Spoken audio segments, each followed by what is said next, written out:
आप देख रहे हैं इंडिया न्यूज और इस वक्त की बड़ी खबर यह है कि यमुना का जलस्तर 205 मीटर के पार पहुंच चुका है। बड़ी खबर राजधानी दिल्ली से, जहां पर बाढ़ का खतरा लगातार बना हुआ है और यमुना का जलस्तर 205 मीटर को पार कर गया है। आपको बता दें, हथनी कुंड बैराज से लगातार पानी छोड़ा जा रहा है और यही वजह है कि स्थिति लगातार यमुना की खराब होती हुई चली जा रही है। निचले इलाके को खाली करने के आदेश जारी किए जा चुके हैं। यमुना किनारे से लोगों को हटाने का काम लगातार जारी है। हर साल यही स्थिति देखी जाती है। हथनी कुंड बैराज से तकरीबन 9 लाख क्यूसेक पानी छोड़ा गया है, जिसकी वजह से स्थिति वहां पर खराब होती हुई चली जा रही है और अब यमुना का जो जलस्तर है वो 205 मीटर को पार कर गया है, यानी कि खतरे का जो निशान होता है तकरीबन उसको पार कर चुका है यमुना का जलस्तर। और यही वजह है कि वहां से लोगों को हटाने का काम लगातार जारी है। आईटीबीपी के तकरीबन 500 जवान इस वक्त राहत और बचाव के काम में भी अब लगे हुए हैं। देश के दूसरे हिस्सों का भी तकरीबन यही हाल है, लेकिन सबसे बड़ी खबर राजधानी दिल्ली से बाढ़ का खतरा जहां पर लगातार बना हुआ है। और हैरान करने वाली बात तो यह है कि अभी प्री मानसून की ये बारिश है। हथनी कुंड बैराज से पानी छोड़ा जाना और अभी उस तरह से बारिश भी नहीं हो रही है राजधानी दिल्ली में, लेकिन बावजूद इसके बाढ़ का खतरा यहां पर लगातार बना हुआ है।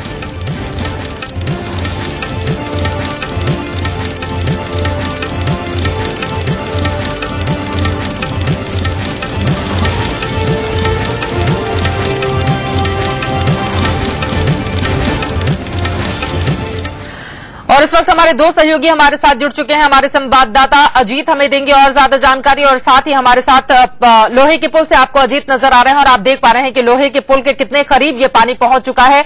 और यमुना नगर से मनोज वर्मा हमारे संवाददाता भी जुड़ चुके हैं। सबसे पहले अजीत, आपका रुख करते हुए जरा हम चाहेंगे पीछे की तस्वीरें हमारे दर्शकों को दिखाए, क्योंकि जो जलस्तर है वो लगातार बढ़ता हुआ चला जा रहा है और वहां से लोगों को हटाए जाने का काम भी क्या इस वक्त जोरों पर है?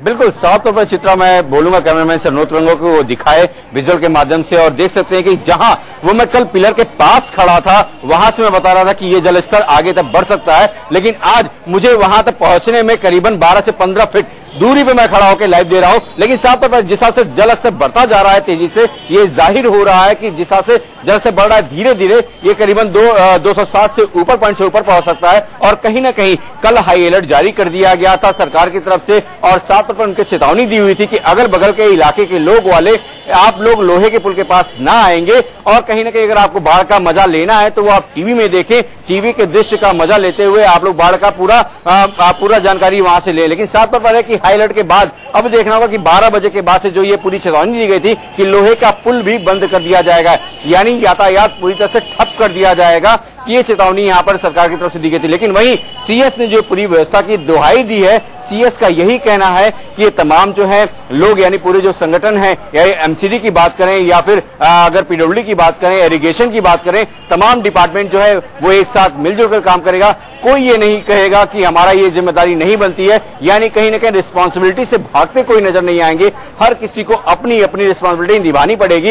इस बाबत कल उन्होंने मीटिंग ली थी और हिदायत दी थी और साथ में उन्होंने ये भी कहा है कि 100 साल बाद इस तरह का जल स्तर यहां बढ़ता नजर आ रहा है। कहीं ना कहीं पूरी तरह से खतरा बरकरार है और दिल्ली वासियों को इस बार से और राजधानी दिल्ली का अजीत ये हाल तब है जब ही प्री मानसून की बारिश हो रही है और यही स्थिति अगर बनी रही तो लोहे के पुल को जल्द ही बंद किया जा सकता है, क्योंकि जलस्तर लगातार बढ़ता हुआ चला जा रहा है। लेकिन मनोज, आपसे हम जानना चाहेंगे, यमुना किनारे अलर्ट जारी किया जा चुका है क्योंकि वहां पर लगातार जो पानी का बहाव है वो काफी तेज है और जलस्तर बढ़ता हुआ चला जा रहा है। बहरहाल राहत और बचाव का काम वहां पर आपने किस तरह से देखा और कैसी तस्वीरें हमारे दर्शकों को आप दिखाएंगे?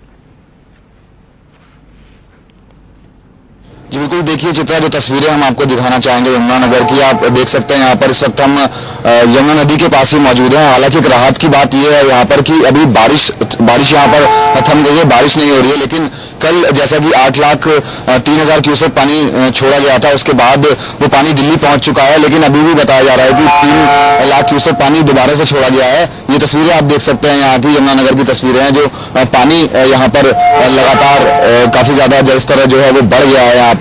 इसके अलावा जो आसपास के गांव हैं वो काफी ज्यादा प्रभावित हुए हैं इस पानी के चलते और हम कोशिश करेंगे उन गांव तक पहुंचने की और जो गांव के लोग हैं उनसे उनका हाल जानने की कोशिश करेंगे कि आखिरकार उनके जीवन पर किस तरह का असर पड़ा है। यहाँ पर भी एक लोहे का पुल है जो आप देख सकते हैं, जो कैमरामैन गुलशन आपको दिखा रहे हैं। ये जो लोहे का पुल काफी दूर नजर आ रहा है, इसको भी बंद कर दिया गया है। ये लोगों के पार करने का एक रास्ता था। तो अभी हम गांव की तरफ का रुख करेंगे और ये जानने की कोशिश करेंगे यहाँ के लोगों से कि आखिरकार उनका जीवन यहाँ पर कैसा व्यतीत हो रहा है, क्योंकि जिस तरीके से तबाही उत्तराखंड के अंदर हुई है और यमुना नगर के अंदर भी उसी तरीके की तबाही हुई है। बहुत सारे जो यहाँ के कुछ गांव हैं जो डूब गए हैं और लोगों का जो जनजीवन है बहुत ज्यादा अस्त व्यस्त हो गया है। चूंकि खतरा लगातार बना हुआ है, ऐसे में लोगों को हटाने का काम कितनी तेजी से वहां पर चल रहा है?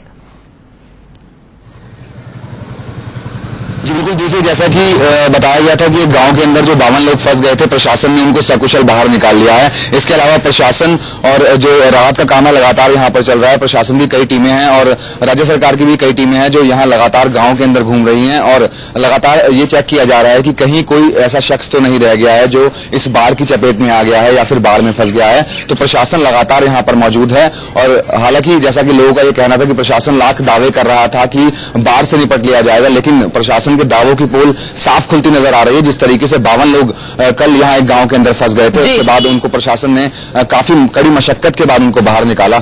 जी बिल्कुल, लोग अपने घरों को छोड़ने के लिए तैयार नहीं होते हैं और यही वजह है कि प्रशासन की मुश्किलें भी बढ़ जाती हैं, चूंकि आशियाना बड़ी ही मेहनत से लोग तैयार करते हैं, लेकिन बाढ़ के खतरे के मद्देनजर अब दिल्ली सरकार की ओर से ये निर्देश जारी किए जा चुके हैं और बाकायदा उसका पालन अधिकारियों की ओर से भी किया जा रहा है। फिलहाल के लिए बहुत शुक्रिया मनोज आपका, और साथ ही अजीत आपका इस पूरी जानकारी के लिए। आगे भी जानकारी आपसे हम लेते रहेंगे।